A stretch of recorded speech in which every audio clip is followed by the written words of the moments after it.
to the point where we learn about benign versus malignant. Again, these are words that you should have heard, but now with the nursing program, now we got to know what these actually mean and look into this. So, benign versus malignant.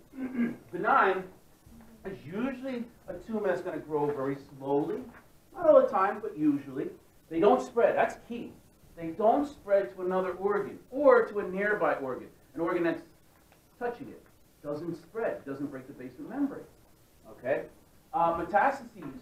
Not metastases, but mitosis. Mitosis is usually the daughter cells look pretty much like the parent cell. They're not all like that, but they mostly are. Okay. Now, just because these don't spread does not mean they're not dangerous. For instance, if I have a thyroid cancer over here and it's benign, it's not going to spread anywhere. It can still grow and grow and grow and press against my trachea. Now I can't breathe. And I could die because I suffocate. So they can compress certain things. You could have a benign tumor in the abdomen, and it could start pressing as it gets bigger and bigger. It could start pressing on your intestines.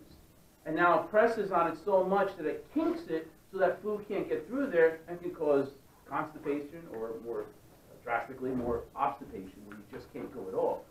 But it doesn't spread. But do know that it can compress other nearby organs. Malignant, on the other hand, well, these grow more rapidly and they do have the potential of spreading. And in most cases, if not treated, they will spread. These mitosis usually do turn into more of an atypical type cell, more dysplastic, more dysplasia, okay? And just like benign tumors, think also too that these can also compress nearby organs. Again, you have a lung cancer, whether benign or malignant, it can press against the trachea or some of the tubes containing air, and you're not going to be able to breathe, okay? One other thing I want to say here is that cancer, the word cancer, is really referring to malignant tumors. Okay, so whenever you hear cancer, don't think that they're talking about benign. All right, and we also use the abbreviation CA as cancer. You see that quite often. So it'll be on my notes here and in your future medical realm. So this is just showing you that the tumor can press against the. If this is your trachea over here and your two bronchi, it can press, if it's coming from, let's say, the lung, it can press on the bronchi over here, and it could compromise air getting into the lungs.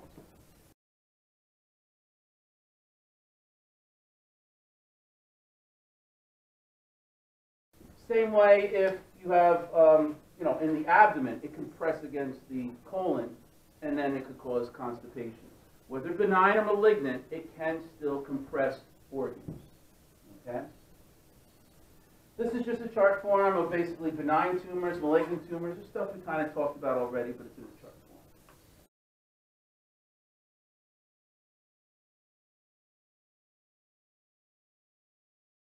form. Okay? The other thing that we do see with benign tumors is that they're encapsulated. So it can get bigger and bigger and bigger, but they won't spread because it has this capsule. When you get malignancy over here, they just look plain nasty. And they will spread. They're not encapsulated, so there won't be any fence there that they can actually they can go right through. Okay?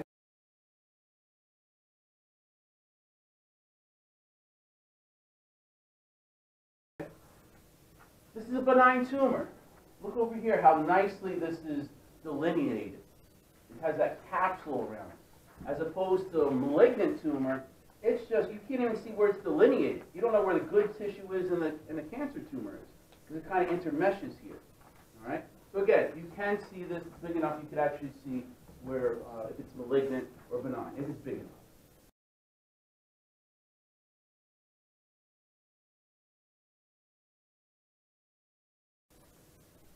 So how do we call these neoplasias? How do you name them?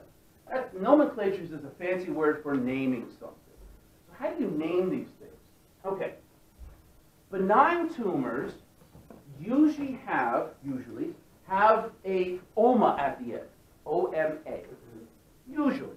Okay? Like lipoma. That's a benign tumor of fat tissue. Like lipid is fat. Oma is tumor. So it's a benign tumor. Leiomyoma, well, leiomyo means, or it means smooth muscle. This is a benign tumor of the myometrium of the uterus. This is what we call it here in the medical realm, the leiomyoma. But in what laymen call it is a fibroid. Okay? They are a tumor, but it won't spread anywhere. Okay? And osteooma is basically a benign tumor of the bone. So if it ends with oma, rule of thumb, not all the time, but rule of thumb is that it's usually benign. Malignant, it usually will end with the word carcinoma and sarcoma. But again, look at the omas there too. So you got to look at the whole word. Not all the time, but rule of thumb. Squamous cell carcinoma. Endometrial carcinoma. So squamous cell carcinoma is a cancer of the skin. Endometrial carcinoma is endometrial cancer. Osteosarcoma, cancer of the bone. All right? So you can learn a little bit by just understanding the nomenclature and talk a little bit about that. Okay? So this is just kind of showing some more tumors, benign, and here's malignant ones.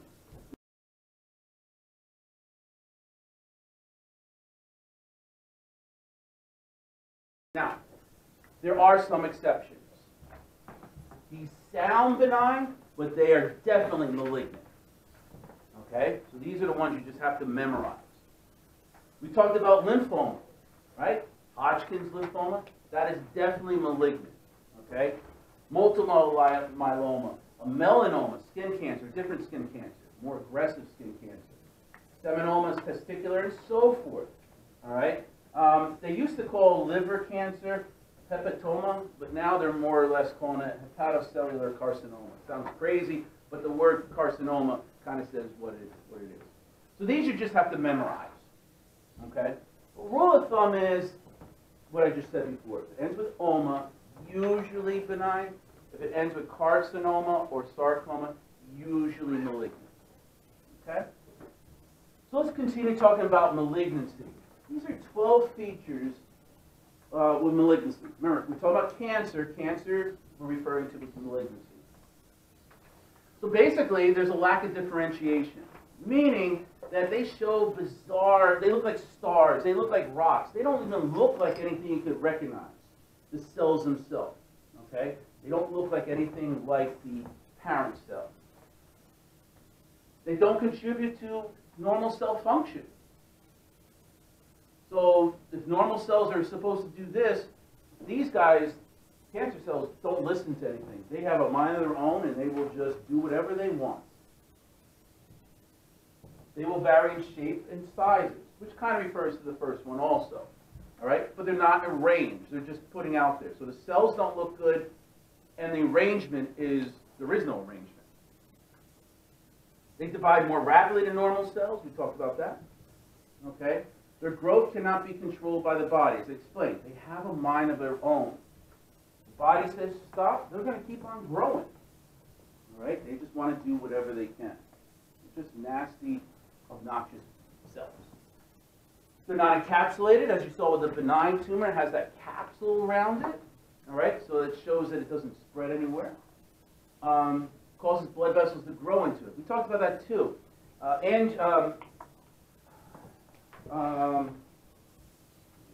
Angiogenesis, right? Angio meaning blood vessel, genesis to make more of, or to synthesize. So these are tumors that are making more blood vessels grow towards them so they can take all your nutrients. They're building roadways to themselves. Benign tumors don't do that. They just feed off of the blood vessels that were already there. They're invasive to surrounding organs, I showed you. Right? Benign tumors, they don't spread to adjacent organs. These guys have the potential of doing that, going to other places, and start destroying that tissue. They're more fragile. Like I said, these things, the tumors, their cells break off. Fragile. They break off, and they go to other places. That's where metastases or mets come in. They compete with normal cells for nutrients. all these new blood vessels that are going into the tumor. Well, now it's going to be taking all that oxygen, all that glucose, all the sodium so that these tumors can grow, which means that that's less of these nutrients going to the rest of your body. They're nasty things. And what will happen is, as it keeps on taking in all the nutrients, this tumor gets bigger and bigger and bigger. The rest of the body gets smaller and smaller and smaller. This person gets to look like a big bag of bones with this big tumor that's growing here. We call that cachexia. Cachexia is that you see this tumor growing in this person's body, but you can see the ribs in this person, you see all the bones in here, the muscle wasting is astronomical. They just look like a bag of bones. And I'll show you a picture of that if you haven't seen it. This is an interesting thing, and we'll talk more about this too. They may secrete hormone-like substances. For instance, lung cancer is notorious for doing this. They release hormone-like stuff. They may release a PTH-like hormone. PTH is parathyroid hormone. So it's not parathyroid hormone, but it's a PTH-like. It functions like PTH. What does PTH do? It increases what in the blood? I didn't hear you. Calcium, yeah.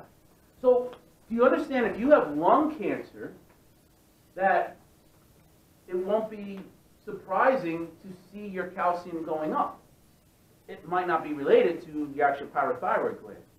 There's other ones that it may increase your ADH, or an ADH-like hormone gets released from a lung cancer. And if that comes out, then what happens to your blood pressure? What does ADH do to your blood pressure? Does it go up or down? Up. So it's not surprising. It's not surprising to see people with lung cancer who may have increased high blood pressure. There might be other reasons for that too. That's why diagnosis can be a little bit difficult on that. Mm-hmm.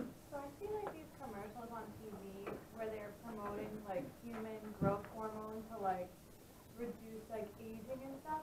But wouldn't you think that would cause like cancer in the body if you have like an extra like supply of like growth hormone and it's going through? Wouldn't that It cause can, cells if to... let's say those tumors, and we'll talk about tamoxifen and how that works, if that actually turns that on. In other words, there's certain hormones, someone who has breast cancer, someone who has a lot more estrogen in their body, if they're prone, if they're a risk factor for getting breast cancer, this might turn on the gene.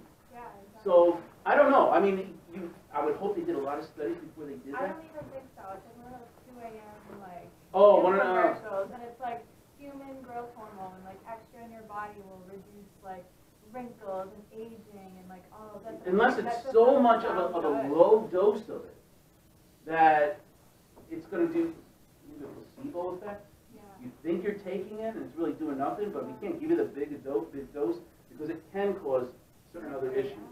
We'll talk about growth hormone and what it can do with Andre the Giant and stuff. So we'll talk about that gigantism. All right? So it can secrete hormone-like substances.